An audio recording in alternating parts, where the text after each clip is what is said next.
Quick note before we start. Results vary based on your specific tasks, workflows, and AI tools. This video documents my personal experience and is not a guarantee of what you'll get. AI is a productivity tool, not a replacement for human judgment on important decisions. With that said, let's get into it. So I decided to do something kind of crazy. I ran my entire week, Monday through Sunday, using AI for basically everything.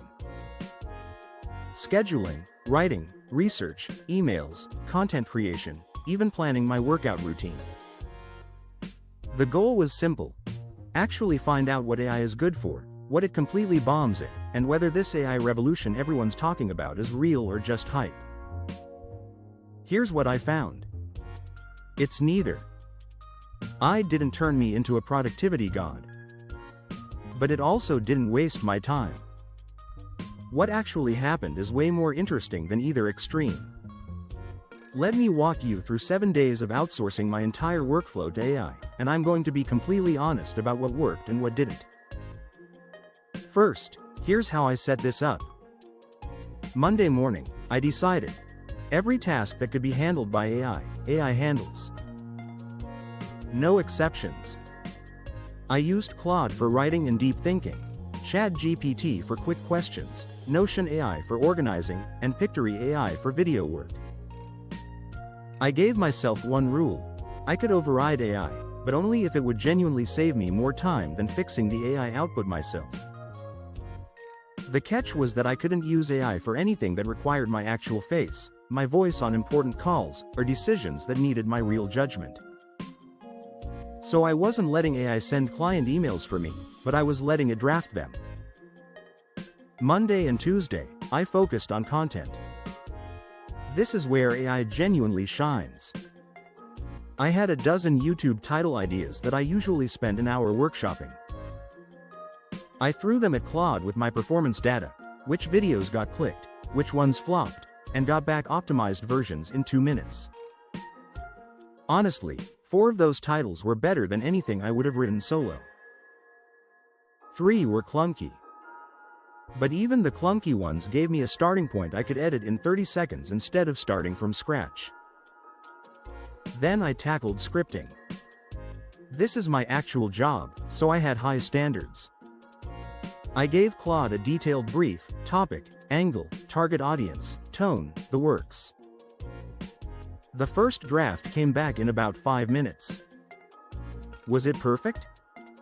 No, it was about 60% there. But here's the thing. 60% of a rough draft means I'm editing and refining instead of staring at a blank page. I saved 2 hours that day just by having something real to react to.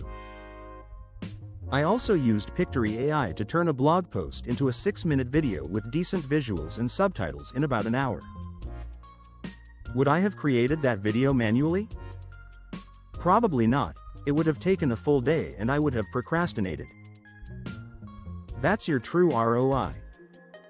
Not time saved, but work that actually gets done.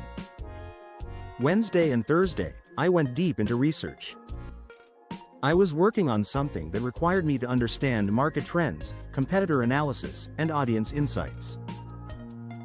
Normally, that's a full day of clicking through articles, taking notes, trying to synthesize everything into something useful.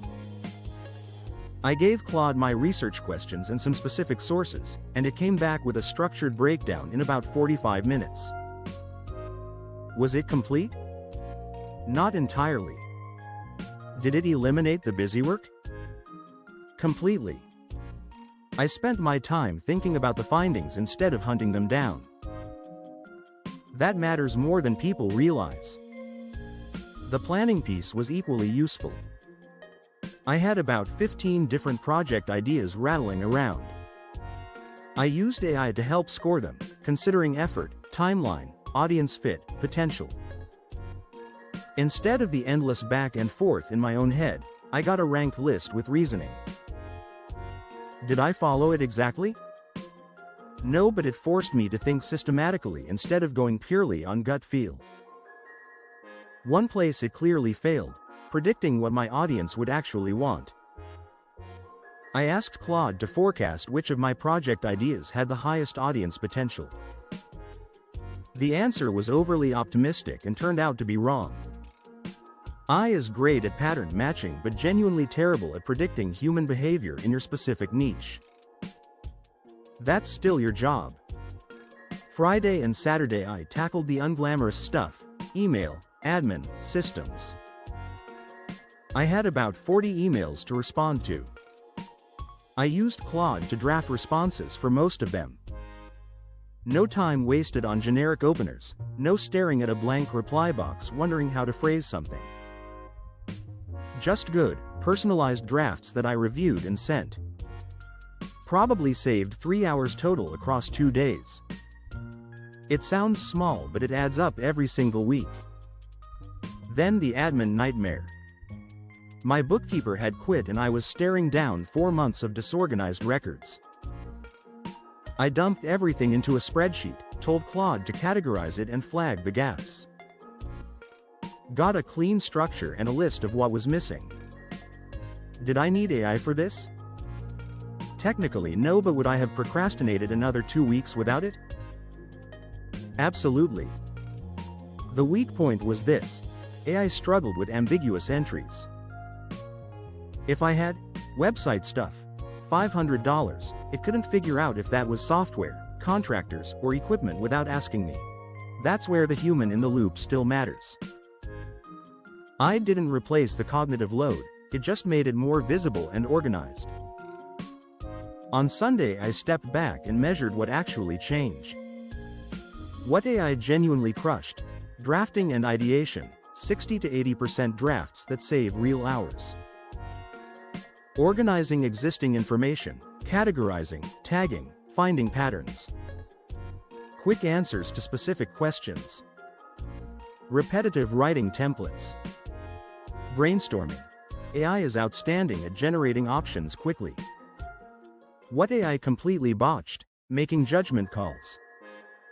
I can present options, but it can't decide for you on anything important. Understanding context that's uniquely yours. It guesses well, but it guesses.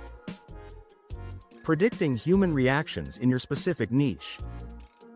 Tasks requiring real-time interaction or reading tone of voice. Anything requiring physical presence or deeply personal creative instincts. What surprised me? AI didn't turn me into a productivity superhero. But it did something subtly more valuable: it eliminated the barriers to actually doing work. Blank page? AI gives you something to start with. Overwhelmed by options? AI helps you narrow it down. Stuck in admin hell? AI makes it visible and organized. The productivity gains were real. But they weren't doubled output, they were freedom to focus on the 20% of work that actually moves the needle. That's worth way more than time saved. Here's what nobody talks about. AI is a tool for execution and clarity, but it cannot replace taste, judgment, relationships, or timing. Taste, that voice and instinct that makes your work yours, comes from you. AI can enhance it but can't build it. Judgment, choosing which option is actually right for your business, requires lived experience that you can't automate. Relationships, every important email I sent that week had my voice in it. AI handled the draft, but I made sure it sounded like me talking to someone I actually care about. And timing, AI doesn't know if now is the right moment to launch something, pivot, or double down. That's pattern recognition built over years. The stuff that actually builds your business lives in that zone, the stuff AI can't fully do. AI handles the execution. The strategy is still yours. So here's my real conclusion. AI didn't replace me, it elevated me. If you're not using AI yet, you're probably leaving hours on the table every week. That's real. But if you're expecting AI to do your thinking for you, you'll be disappointed. The people winning right now are using AI to eliminate the noise so they can focus on the work that actually moves things forward. That's the real skill. If you want to see how I'm using AI in real projects and get more honest takes on what works and what doesn't, subscribe to AIIQ. I'm documenting this stuff as I build it. Let me know in the comments. What's the first AI task you're going to try this week? I want to hear about it. Thanks for watching. I'll see you in the next one. This is AIIQ, smarter tools, bigger results.